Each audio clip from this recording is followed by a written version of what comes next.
Hello class! Welcome back to our channel. For today's video, our topic is all about the composite function.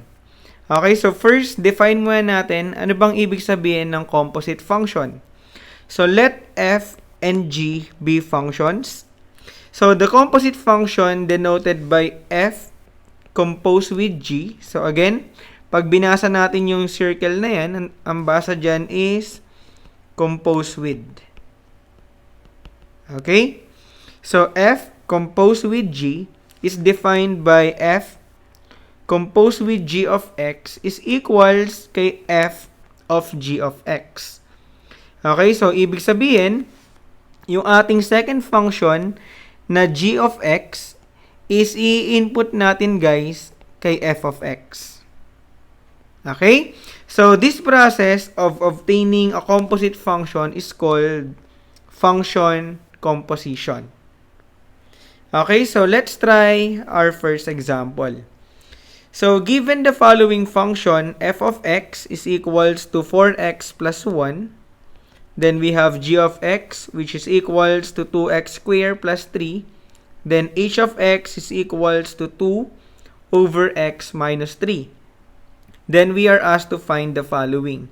So, number 1, f composed with g of x. Okay, so try natin sagutan to guys. So, based dun sa ating definition, si f composed with g of x is parehas lang ni f of g of x. Tama? So, ibig sabihin, para ma-evaluate natin to guys, si g of x daw is i-input natin kay f of x. Okay, so try natin. So, si f of g of x, again, si g of x i-input natin kay f. Ano ba yung ating f? Ang ating f is equals to 4x plus 1. So, ibig sabihin, lahat ng x dito sa ating f of x magiging g of x. Okay, so try natin. So, 4x, so again, yung x natin magiging g of x, then plus 1.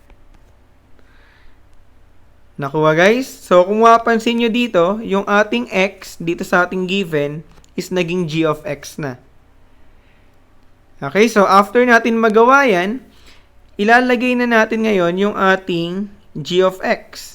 So, ang g of x natin is equals to 2x squared plus 3. So, i-input na natin ngayon yan dito sa ating equation. Okay, so, ibig sabihin, equals 4 times g of x. So, on g of x natin this time, we have 2x squared plus 3. Tama? Then, bring down natin si plus 1. So, ngayon, isi-simplify natin to guys. Then, ito na ngayon yung ating function composition. Okay? So, distribute natin si 4. So, pag dinistribute yan, we have 4 times 2x squared. That is 8x squared. Then 4 times 3, that's 12. Then bring down plus 1. So, our final answer is equals to 8x squared plus 12 plus 1, that's 13. So, ito na ngayon guys, yung ating f composed with g of x. Final answer. Nakuha guys, kung paano ba natin kinuha yung ating composite function. So, let's proceed to number 2. So, sa number 2 natin, we are asked to find the g composed with h of x. Okay, so based sa ating definition, ito is equals daw kay g of h of x. Tama? So, ibig sabihin, si h of x daw is i-input natin kay g. Okay, so try natin. Una, ano ba yung ating g of x? So, ang g of x natin is equals to 2x squared plus 3. Okay, so dito sa ating g of x, yung kanyang x is magiging h of x. Okay, so that is equals to 2. Then x, yung x natin magiging h of x. Then, meron tayong square plus 3. Nakuha guys? So, kung mapapansin nyo, yung x natin dito sa ating g of x is naging h of x. Tama? So, after nyan, i-input na ngayon natin yung ating h of x. Ano ba yung ating h of x? That is 2 over x minus 3. So, try natin. We have 2 times the quantity of h of x, which is 2 over x minus 3. Then, square. Tama? Then, bring down plus 3. Nakuha guys? So, ngayon, simplify natin to. So, we have 2 times 2 square, that is 4. Then, x minus 3 square, that is x minus 3 square na lang. Tama? Then, plus 3. So, ngayon, pwede nating i-multiply si 2 kay 4. So, 2 times 4, that is 8 over x minus 3 square plus 3. Okay, so ito na ngayon guys, yung ating g composed with h of x. Final answer. Nakuha ba guys? So next, let's proceed to number 3. So ang number 3 natin, we have f composed with f of x.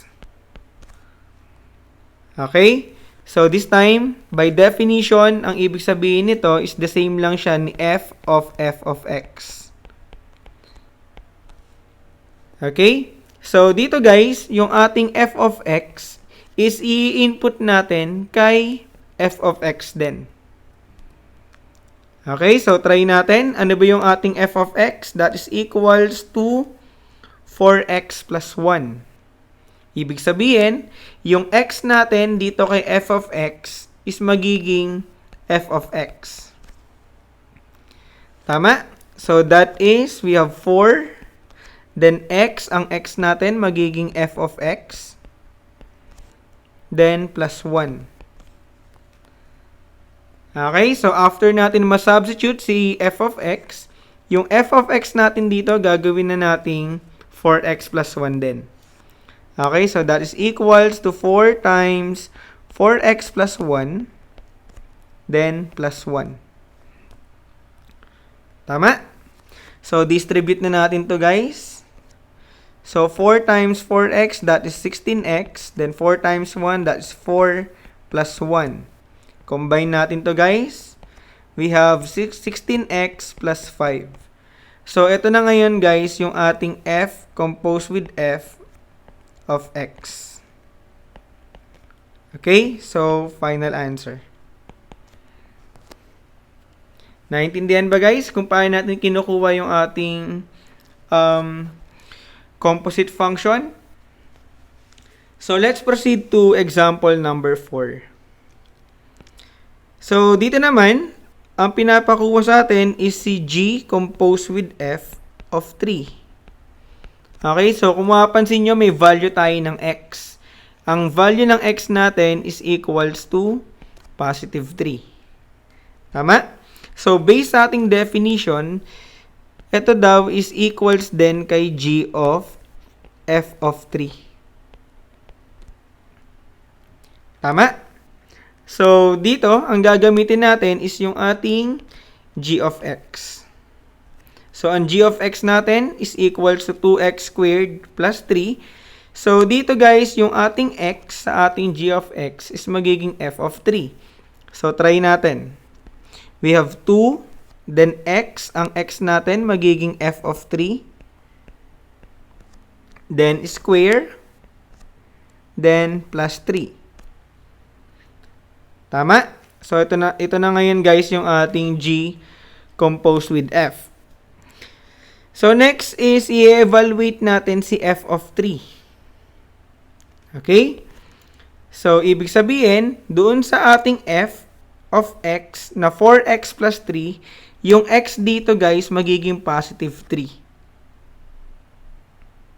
Tama? So, input natin, we have 2. Then f of x, ang f of x natin is 4x plus 1. But instead of writing 4x plus 1, papalitan natin guys yung x. Okay, ano ngayon yung value ng x natin? Ang value ng x natin is magiging 3. Kasi ang pinapa-evaluate sa atin is si f of 3. Tama? Then squared, then bring down natin to, we have plus 3. So ngayon isi-simplify natin to guys. So by using PEMDAS, so ito muna yung ating multiplication dito. So 4 times 3, that's 12. Tama? 12 plus 1, then square plus 3. So yung 12 plus 1 natin, that is equals to 13 square plus 3. Okay, then 13 square natin, that is equals to 169. Tama guys? So 2 times 169, that is equivalent to 338, then plus 3. So ang final answer natin dito is equals to 341. Ito ngayon guys, yung ating G composed with F of 3.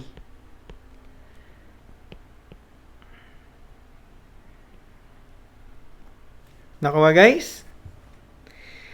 So, ang ating last example is yung ating F composed with G of negative 2. Okay, so based sa ating definition, itong composite function natin is equals lang kay f of g of negative 2. Tama? Ibig sabihin, i-input natin si g of negative 2 kay f of x. Okay, so isulat natin.